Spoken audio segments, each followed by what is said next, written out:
Good morning, students.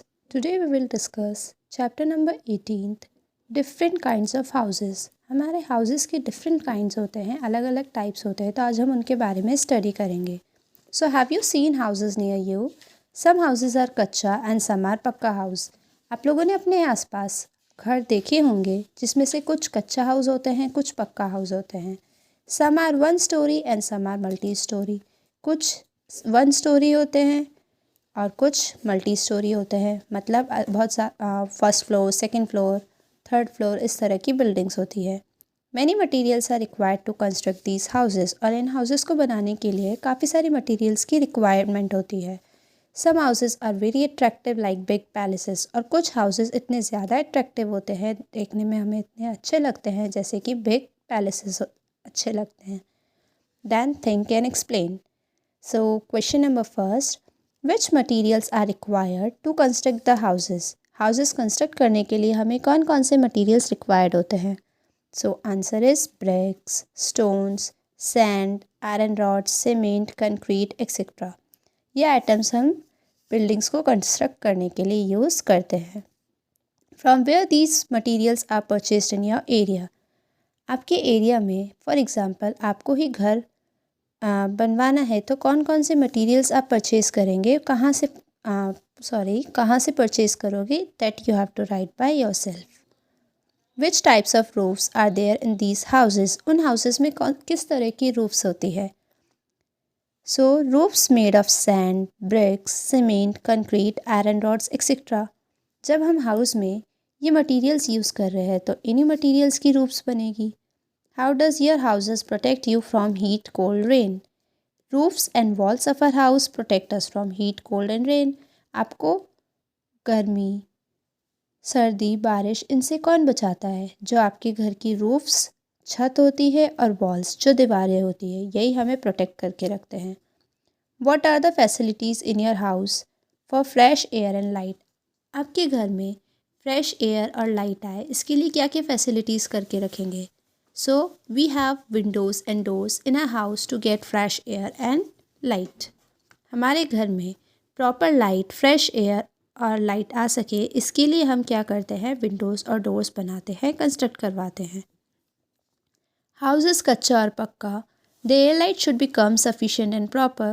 This is the same answer कि house कच्चा और पक्का होते हैं, एयर लाइट होनी चाहिए, सफिशिएंट और प्रॉपर मीन्स अच्छे से मिलनी चाहिए. We remain healthy. See your school building. हमें हेल्दी, तब हम हेल्दी रहते हैं. अब अपनी स्कूल बिल्डिंग ही देखो, डोर्स और विंडोज़ जो होती है वो एक दूसरे के सामने होती है. क्यों? ताकि light, fresh air properly circulate होते रहे. अगर डोर्स और विंडोज़ आमने सामने होती है तो जो एयर है वो प्रॉपरली क्रॉस कर सकती है, जिससे आपको ठंडी और फ्रेश एयर भी मिलती है. Some houses have roofs made of bamboos. What is its benefit. कुछ हाउसेस की जो रूफ्स होती है वो बैम्बू से बनी होती है, उसके बेनिफिट्स क्या होते हैं. तो this type of houses have proper ventilation and availability of fresh air and light. इस तरह के जो हाउसेस होते हैं उसमें क्या मिलता है, प्रॉपर वेंटिलेशन होती है, मीन्स हवा इजीली पास हो सकती है, फ्रेश एयर और लाइट मिलती है. These type of houses are very cheap. और इस तरह के हाउसेस बहुत चीप होते हैं, मतलब सस्ते होते हैं. It protect us from effect of summer, winter and rainy season. ये हमें समर, विंटर, रेनी सीजन से भी बचा के प्रोटेक्ट करके रखती है. Then question number 7, in desert area we often face and storms.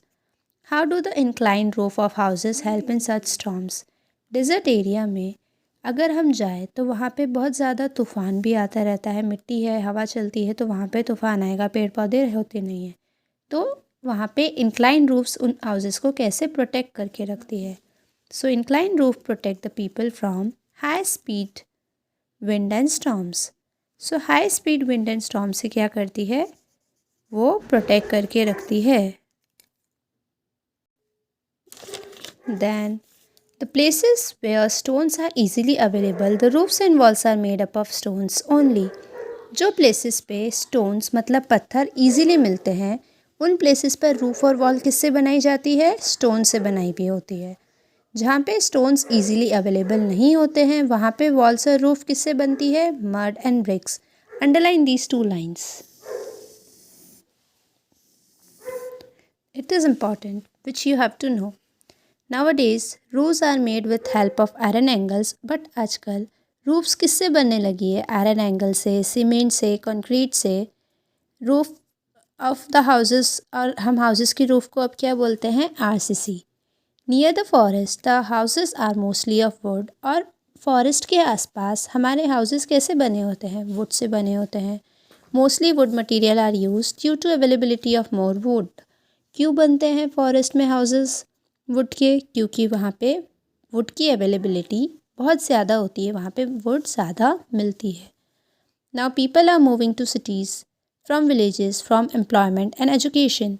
ये हमने चैप्टर 3 में भी डिस्कस किया था कि लोग सिटी से विलेज में माइग्रेट करते हैं. क्यों माइग्रेट करते हैं? एम्प्लॉयमेंट मीन्स जॉब के लिए, एजुकेशन के लिए, पढ़ने के लिए, या अपने बच्चों की स्टडीज़ के लिए. Therefore in cities people become more and land becomes less to live. इसलिए वहाँ पे क्या होता है? लोग तो ज़्यादा हो जाते हैं और रहने के लिए प्लेस बहुत कम होती है. But need of the houses required to everyone. But houses हर किसी की ज़रूरत होती है, हर किसी को रहने के लिए घर चाहिए.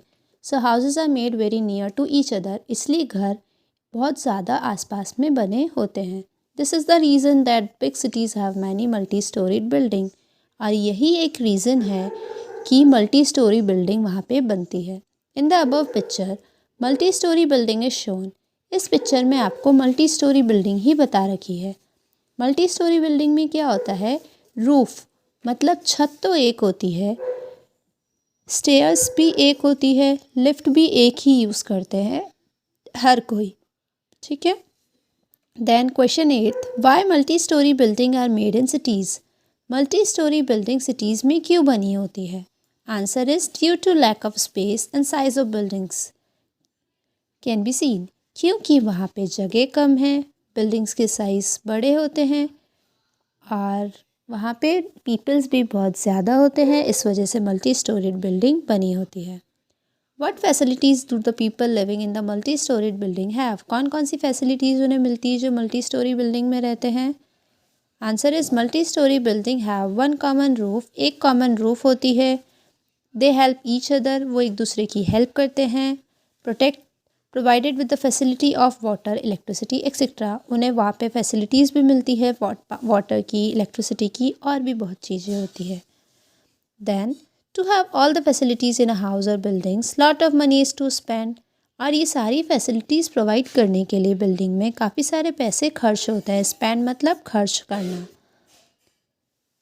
People make buildings according to their needs and money. वहाँ पे जो लोग होते हैं वो वहाँ पे अपनी बिल्डिंग्स बनाते हैं किसके अकॉर्डिंग? कि उनकी ज़रूरत कितनी है, उनके पास कितने पैसे हैं. That's why houses are big and small. Underline this. Peoples make buildings according to their needs and money. Okay, this is the answer of question why houses are big and small, और कच्चा और पक्का house. ठीक है, इस question का answer ये है. The government also build houses with all needed facilities. और गवर्नमेंट भी होती है वो इन सारी फैसिलिटीज़ के साथ हमारे घर हाउसेस कंस्ट्रक्ट करती है.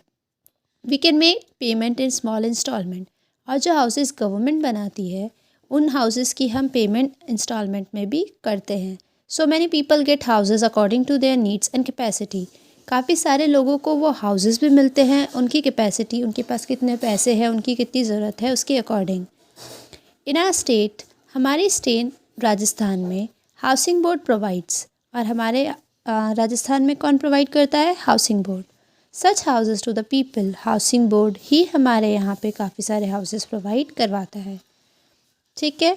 So people who don't have their house what do they do. अब यहाँ पे तो गवर्नमेंट ने हाउसेस प्रोवाइड करवाए, लेकिन जब पीपल के पास घर नहीं हो तो वो क्या करते हैं? So they live in rented house. या तो वो रेंट के हाउस में रहते हैं या फिर कॉमन शेल्टर जिसे हम कहते हैं रेन बसेरा. ठीक है. अब ये होता क्या है ये देखते हैं हम. Those people who don't have house, combined houses are constructed by government. जो गवर्नमेंट हाउस बनाती है उन हाउसेस को हम कहते हैं कंबाइंड हाउस, जिसे कंबाइंड हाउस को रेन बसेरा भी बोला जाता है. Where all the basic facilities, जहाँ पे सारी बेसिक फैसिलिटीज़ मिलती है जैसे कि बेडिंग, बिस्तर, cupboard, toilet, entertainment, basic medical facilities are provided without any charge, बिना चार्ज के सारी फैसिलिटीज़ मिलती है। These combined houses remain open for all 24 hours, ये हाउसेज 24 हावर्स के लिए ओपन रहते हैं। These houses are made near public places like railway bus station, railway station. ये हाउसेस कहाँ पे मिलेंगे आपको? पब्लिक प्लेसेस के पास पे, जैसे कि बस स्टेशन हो गए, रेलवे स्टेशन हो गए। इस question number 11, what are the facilities required in combined house? Combined house में कौन कौन सी फैसिलिटीज़ मिलती है? अभी हमने देखी, bedding, cupboard, toilet, entertainment, basic medical facilities, ये सारी फैसिलिटीज़ मिलती है। Then next topic is houses of different areas of India. अब हम इंडिया के डिफरेंट एरियाज़ के हाउसेस के बारे में पढ़ेंगे। So in our country there are geographical diversification, we have very large mountains at some place and some other places we have big plains. हमारी country में काफ़ी सारी जियोग्राफिकल डाइवर्सिफिकेशन है, काफ़ी सारे चेंजेस है, जैसे कि कहीं कहीं पे तो एक जगह पे बहुत बड़े बड़े माउंटेन होते हैं, कुछ प्लेसेस पे प्लेन्स होती है, कुछ एरियाज़ में बहुत ज़्यादा बारिश आती है, कहीं पे डेजर्ट होता है।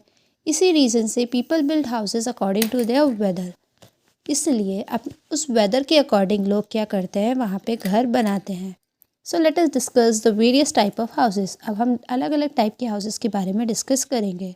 Number 1, houses of sea beaches. अब सी बीच पे जो हाउसेस होते हैं वो कैसे होते हैं? So there is sea and ocean all 3 sides. अगर हम सी बीचेस देखें तो मैंने जो आपकी सी होती है, for example this is land, और इस लैंड के 1 2 3 तीनों साइड वाटर होगा, ठीक है। तो सी में क्या होता है, सी और ओशन के 3 साइड्स में सीज और ओशन होती है लैंड के पास। So many cities are located on the coast, और उस कोस्ट, दिस इज़ कोस्ट। और ये जो लैंड होता है जहाँ पे सी और लैंड मिलती है आपस में, उस एरिया को हम कहते हैं coast. There are always high sea tides, वहाँ पे हाई सी टाइड्स आती है, सी स्टॉर्म्स होती है, prevailing in these areas and flood generally अकर। वहाँ पे बहुत ज़्यादा पानी की बहाव, लहरें आती है, बहाव आता है, इस वजह से क्या होता है, और बाढ़ भी आ जाती है रेंज जब बहुत ज़्यादा बारिश आए, ठीक है। So see the picture below, it is the picture of any house near the sea coast of any villager. ये जो सी कोस्ट है, इस सी कोस्ट के पास में ये देखो घर बने हुए हैं, मीन्स ये जो एरिया है ये तो कहलाएगा आपका कोस्ट, और ये तीनों साइड क्या है, सी एंड ओशन, मीन्स पानी ही पानी है। Then sea and right, question number 12, if the wall of sea beaches houses are made up of mud then what will happen? तो क्या होगा, सी स्टॉर्म और हैवी रेनफॉल आपस में एक दूसरे के कोलैप्स हो जाएगी। मीन्स अगर मिट्टी के बने होते हैं, पानी की बहाव आ गई, लहरें आके अगर घर से मिलती तो वो क्या करती, उसी के साथ बह जाती। As forest are reducing what all materials are used in place of wood. जैसे कि आप सब जानते हैं हमारे फॉरेस्ट कम होते जा रहे हैं पेड़ काटने की वजह से, तो वुड भी कम हो रही है। तो आप वुड की जगह और क्या क्या यूज़ कर सकते हैं? तो हम cement, sand, bricks, iron rods etcetera, ऐसी सब चीज़ें यूज़ कर सकते हैं। Second, houses on hills. Hills पे जो हाउस होते हैं, Jammu Kashmir, Himachal Pradesh have many hills. इन प्लेसेस पे बहुत ज़्यादा हिल्स होते हैं, स्नोफॉल्स होती है ऐसे एरियाज़ में। These are inclined roof in these area, इसलिए वहाँ की रूफ कैसी होती है, इंक्लाइंड होती है, मीन्स इस तरह से स्लैंट होती है। रूप्स इंक्लाइन क्यों होती है हिली एरियाज़ में? वो इंक्लाइन इसलिए होती है to protect the houses from effect of sea storm, heavy rain, ताकि अगर बहुत ज़्यादा बारिश भी आ जाए, पानी की लहरें बहे या स्नोफॉल आ जाए, तो भी वो क्या हो, इसमें से बह जाए, ऊपर इकट्ठे ना हो। देन हाउसेस ऑन स्नो इग्लू, जो घर के स्नो के हाउस बने होते हैं उन्हें हम क्या कहते हैं, igloo. So to construct houses we need cement, bricks, stones, wood etcetera. हमें हाउस कंस्ट्रक्ट करने के लिए क्या क्या चाहिए होती है, ये चीज़ों की रिक्वायर्ड होती है। बट उन प्लेसेस का कहाँ, जहाँ पे उन प्लेसेस का क्या, जहाँ पे ये मटेरियल्स अवेलेबल ना हो। So there is snow everywhere, जहाँ पे सिर्फ स्नो ही स्नो हो, तो वहाँ पे घर भी किससे बनेंगे, स्नो से बनते हैं। Very less people live in these area, और ऐसे एरियाज़ पे बहुत कम लोग रहा करते हैं। If they leave they make houses of snow, और अगर वहाँ पे कोई रहेंगे तो वो कैसे घर बनाते हैं, स्नो से हाउस बनाते हैं, इस तरह से, जिसे हम इग्लू कहते हैं।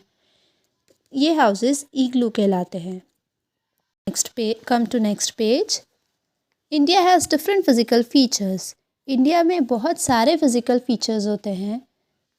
देयर आर डिफरेंट कल्चर, हमारे अलग अलग कल्चर्स है, कस्टम्स होते हैं, रूल्स होते हैं, डिफरेंट लैंडफॉर्म्स होती है, कहीं प्लेन है, कहीं पे आके प्लेट्यू हो गया, कहीं हिल्स है। In some areas it is very hot, कुछ एरियाज़ में बहुत ज़्यादा हॉट होता है, या डेजर्ट, जैसे कि कहीं पे डेजर्ट्स है, कहीं पे आइलैंड है। Leh Ladakh is cold desert, Leh Ladakh, underline it, Leh Ladakh क्या है, एक कोल्ड डेजर्ट है। Here all the mountains are covered with snow, वहाँ पे सारे माउंटेन्स किससे कवर्ड है, स्नो से। And have dry cool ground, और वहाँ के ग्राउंड कैसे हैं, बहुत ज़्यादा कूल, ठंडे। All the tradition, custom, cultures are different depending on the geographical and physical features, वहाँ के जो भी ट्रेडिशंस हो गए, कस्टम्स हो गए, कल्चर्स है, ये सब कैसे है, डिफरेंट है, किस पे डिपेंड करते हैं कि उनके जोग्राफिकल और फिजिकल फीचर्स क्या है। ठीक है, then one is your homework, this 4 questions you have to find out. इसमें आपको क्या करना है, ये जो cold desert, hot desert, sea coast area और हिली एरिया है, यहाँ का क्लाइमेट कैसा होता है, ये आपको फाइंड आउट करना है। वहाँ का लिविंग वे, लोग वहाँ कैसे रहते हैं, ये आपको फाइंड आउट करना है। That's all for today. Thank you and have a nice day.